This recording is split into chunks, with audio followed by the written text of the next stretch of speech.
BJP विशाल मिश्रण पर्व विभिन्न दलरू 200 रु अधिक कार्यकर्ता योगदान। बालेश्वर जिला जलेश्वर ब्लॉक बर्तना ग्राम पंचायत कसीदा ग्राम रे भारतीय जनता पार्टी पक्षर विशाल मिश्रण पर्व अनुष्ठित हो जाइए।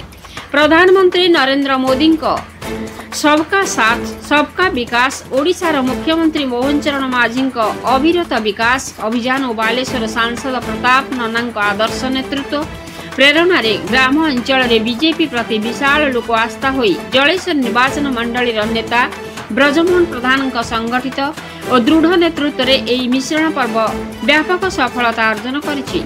बिजु जनता दल और कांग्रेस 200 रु अधिक कार्यकर्ता एका साथी बीजेपी योगदान करथिले। एही अवसर रे बीजेपी वरिष्ठ नेतृवृंद उपस्थित थिले। जगत कुमार गिरी का रिपोर्ट, मसिया न्यूज। समस्त को अशेष अशेष धन्यवाद दूची आज आपण माने बहुत दिन संपर्क को सब छिन्न करिकी आज भारतीय जनता पार्टी सामिल होती।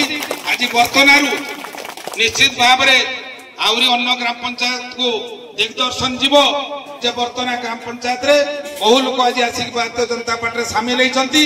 आउ किछि ग्राम पंचायत के जदि दुर्बल अच्छी से ग्राम पंचायत निश्चित भाव में सबल हम कहीं ए मंडल रे आम गोटे दुईटा पंचायत केवल टिके कम थिला। आम नाम पर 20टा पछर थिलु एवं खाली ना टिके 100-200 पछर थिलु।